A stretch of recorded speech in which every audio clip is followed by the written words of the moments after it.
तो अब बात करते हैं। देखो कल मैंने आपको लास्ट टाइम छोड़ा था क्रिस्टलाइन और एमरफस सॉलिड पे। तो अब बात करते हैं कि उसमें एक अंतर और है। आगे चलते हैं। जैसे बात करते हैं, कभी कभी क्वेश्चन जो आ जाता है, इसलिए हम आपको बताना चाह रहे हैं कि जो आपके क्रिस्टलीय ठोस होते हैं वो विषमदैशिक प्रकृति के होते हैं, जबकि आपके अक्रिस्टलीय ठोस जो हैं वो समदैशिक प्रकृति के होते हैं। क्यों? तो उससे लेकर हम आपको एक और चीज बताना चाहते हैं कि ये आपके विषमदैशिक प्रकृति क्या होती है और समदैशिक प्रकृति क्या होती है। तो देखो विषमदैशिक प्रकृति क्या होता है कि आपके कुछ ठोस पदार्थ क्रिस्टलीय ठोस जितने भी हैं आपका, तो क्रिस्टलीय ठोस जो भी हैं आपके, वो आपके विषमदैशिक प्रकृति दर्शाते हैं। अर्थात होता क्या है विषमदैशिक, तो जो आपका क्रिस्टलीय ठोस होता है उनके क्या होते हैं, जैसे भौतिक गुण है, जैसे आपकी चालकता है, अपवर्तनांक है आदि, ये सारे वैल्यू जो हैं आपकी वो अलग अलग दिशाओं में क्या आती है, अलग अलग आती है। तो इस गुण को हम विषमदैशिकता कहते हैं। और समदैशिकता क्या होती है कि जो आपके अक्रिस्टलीय ठोस हैं उनके जो भौतिक गुण है वो सभी दिशाओं में क्या होते हैं, समान आते हैं, जिसको हम समदैशिकता कहते हैं। इसके बाद बात करते हैं, कल हमें आपको एक छोटी सी चीज बताई थी। हमने कहा था कि जो आपके क्रिस्टलीय ठोस होते हैं उनका जो शीतलन वक्र आता है वो असतत आता है। तो असतत क्या क्यों आता है, तो उसकी बात करते हैं। तो होता क्या है कि जो आपका क्रिस्टलीय ठोस होता है इनका गलनांक जो है वो निश्चित होता है। तो हम क्या करते हैं, जब क्रिस्टलीय ठोस को गर्म करते हैं तो ये एक निश्चित ताप पर ही द्रव अवस्था में परिवर्तित होते हैं, और फिर जब इनको वापस ठंडा करते हैं तो ये निश्चित ताप पर ही आपके क्या होते हैं, जमते हैं। तो इसलिए इनका जो वक्र है वो आपका शीतलन आता है, सतत आता है। जबकि अक्रिस्टलीय ठोस में क्या होता है, अक्रिस्टलीय ठोस में जो आपका वक्र है वो सतत आता है। क्यों आता है, क्योंकि यहां पर जब हम क्या करते हैं, क्रिस्टलीय ठोस पदार्थ को गर्म करते हैं तो पहले तो वो क्या होती है, नरम होती है, और फिर इसके बाद वो क्या होती है, अपने द्रव अवस्था में जाती है। यानी कि उसका कोई निश्चित ताप नहीं होता है कि वो कब द्रव अवस्था में जाएगी। तो होता क्या है कि जब हम उसको द्रव अवस्था में परिवर्तित कर लेते हैं और जब वापस उसको ठंडा करते हैं तो क्या होता है, वो धीरे धीरे ठंडी आती है और इसका कोई निश्चित बिंदु नहीं होता है जिसका क्या हो कि वो आपकी जम जाए। इसलिए क्या होता है, इसका जो आपका ग्राफ है वो लगातार सतत हमें दिखाई देता है। अब बात करते हैं कि जो आपका क्रिस्टलीय ठोस है उसका वर्गीकरण का। तो क्रिस्टलीय ठोस का वर्गीकरण, क्लासिफिकेशन ऑफ क्रिस्टलाइन सॉलिड। तो होता क्या कि जो आपके क्रिस्टलीय ठोस हैं इनको 4 भागों में डिवाइड किया गया है। तो सबसे पहला जो आपका पार्ट है वो है आपका आणविक ठोस, दूसरा है आपका आयनिक ठोस, तीसरा है आपका सहसंयोजक, जिसे हम जालक या नेटवर्क ठोस के नाम से भी जानते हैं, लास्ट है आपका धात्विक ठोस। अब पहले हम इनका वर्णन करते हैं। तो आणविक ठोस से क्या होता है, तो आणविक ठोस में क्या होता है कि जो आपके अवयवी कण हैं, कल हमने आपको बताया था कल वाले वीडियो में कि जो आपके अवयवी कण हैं वो अणु, परमाणु या आयन कुछ भी हो सकते हैं। तो अणु, परमाणु या आयन जो भी हैं आपके, तो हम को लेकर बात करते हैं कि जो आपका अवयवी कण है वो क्या होता है, वान डेर वाल बल द्वारा जुड़ा रहता है। जो आपके अवयवी कण हैं वो किस बल द्वारा, वान डेर वाल बल द्वारा जुड़े रहते हैं, तो उनको हम क्या कहते हैं, आणविक ठोस कहते हैं। अब बात करते हैं कि जो आणविक ठोस है वो पुनः 3 प्रकार का होता है। जो आपका आणविक ठोस है, मॉलिक्यूलर सॉलिड जो है वो आपका 3 प्रकार का होता है। नंबर फर्स्ट तो होता है आपका अध्रुवीय आणविक ठोस, दूसरा होता है आपका ध्रुवीय आणविक ठोस, और तीसरा होता है आपका हाइड्रोजन बंधित आणविक ठोस,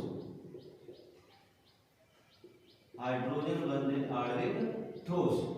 तो सबसे पहले हम बात करते हैं कि जो आपका अध्रुवीय आणविक ठोस है उसकी बात करते हैं, जो आपका नॉन पोलर मॉलिक्यूलर सॉलिड है, पहले उसको लेकर चलते हैं। तो अध्रुवीय ठोस किसे कहते हैं, तो अध्रुवीय ठोस में आपके अवयवी कण जो हैं, अवयवी कण वो आपके अणु या परमाणु हो सकते हैं।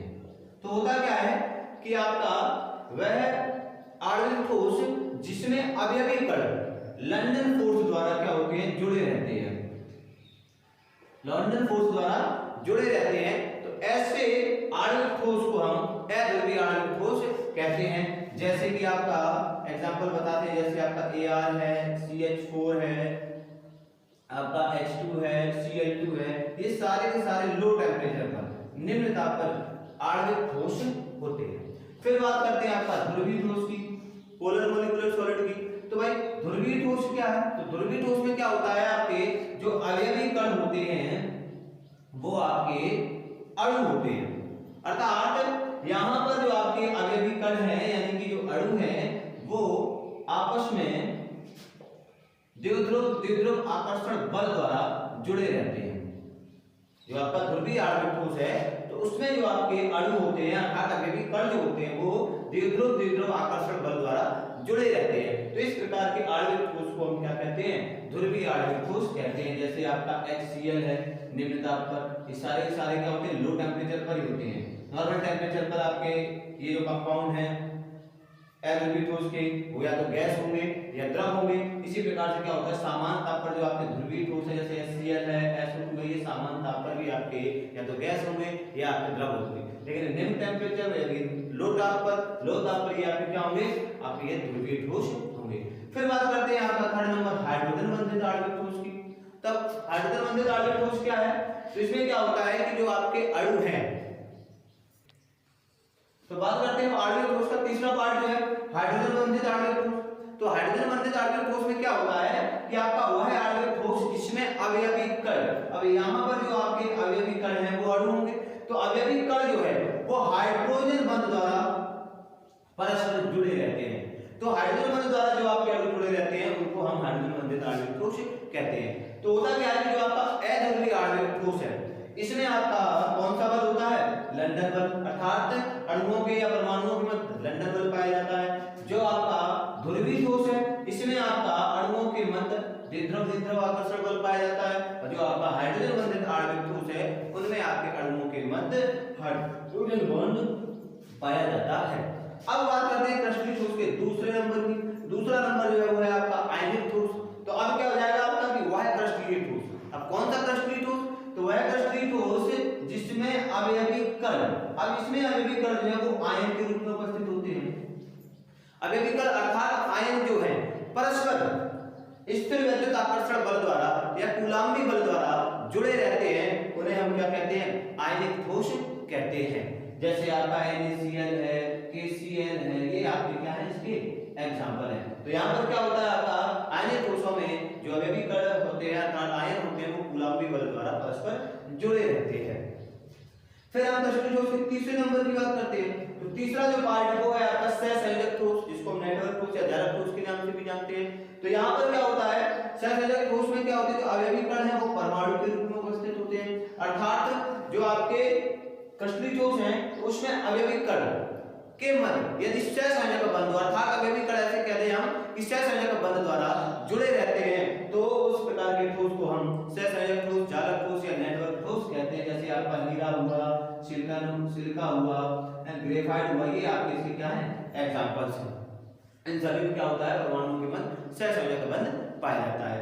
फिर लास्ट बात करते हैं धात्विक ठोस की।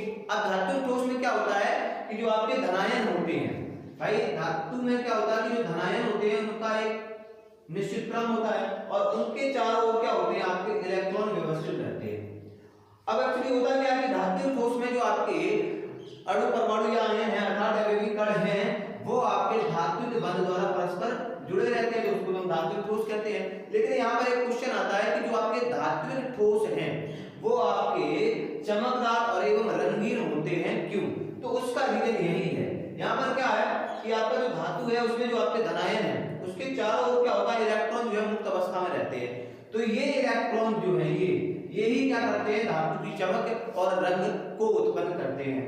अब देखो आयनिक ठोस से भी क्वेश्चन पूछा जाता है कि जो आयनिक ठोस है वो ठोस अवस्था में तो विद्युत का कुचालक होता है, लेकिन गलित अवस्था में ये विद्युत का चालक होता है। उसका कारण क्या है? तो होता क्या है कि जो आपका आयनिक ठोस है वो ठोस अवस्था में क्या होता है? ठोस अवस्था में उसके जो आयन होते हैं वो कूलाम्बी बल द्वारा बने रहते हैं, इसलिए वो क्या होते हैं? आयन उसमें मुक्त नहीं रहते। लेकिन गलित अवस्था में क्या होता है? आयन मुक्त अवस्था में रहते हैं। तो आयन मुक्त अवस्था में होने के कारण ये इसकी जो गलित अवस्था होती है वो आपकी कैसी होती है, विद्युत की चालक होती है। ठीक है दोस्तों, आज की वीडियो में इतना काफी है। अब आगे हम आपको क्रिस्टल चालक और एका कोष्ठक के बारे में बात करेंगे अगली वीडियो में। तब तक के लिए बाय।